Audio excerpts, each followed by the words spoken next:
Welcome to the Mile High Homestead YouTube channel. This is our first video, so bear with us while we work out some of these technical errors. I'm not a videographer by any means, but this is a project I started working on. If you're familiar with any of Rob Bob's aquaponics work, I've linked him in the description below. This is his chop and flip barrel system.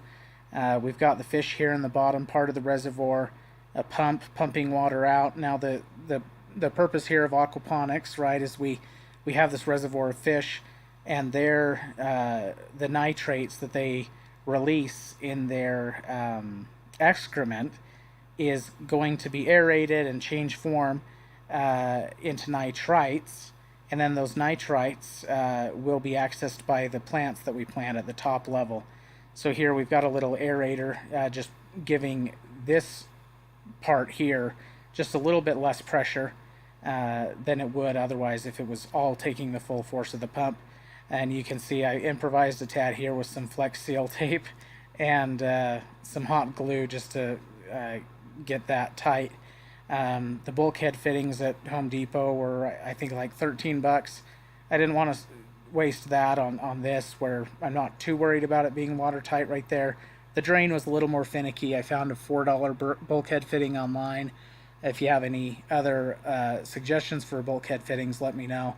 But here the water will, in a kind of a fill and drain cycle, fill this soon to be filled in our second video with gravel bed here. That's what that perforated pipe is for, is to keep the gravel out of the drain mechanism. And then that draining system, as it fills and drains, it's gonna allow the plants to have access to the water, but also have plenty of air circulation for the roots. So this as you'll see in the next video, the fill drain cycle is pretty quick, about 3 minutes or so, which is a little bit overkill, but our pump's got a little more power than we needed to, so that's totally fine. And we'll talk about pump choice in another video. But you'll see here, so that that pipe that we put on top of the drain mechanism cuts off the water flow pretty quick as it starts to build pressure and create this vacuum system.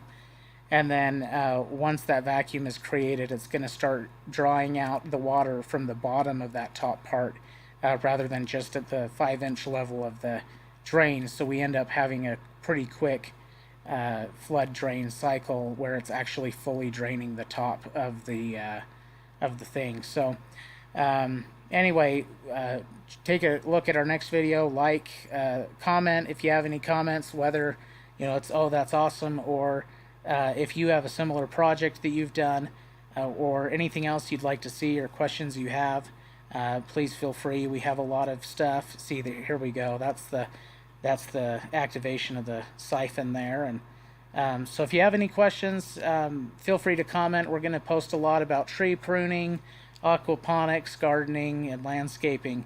Thanks for watching. Tune in for our next video.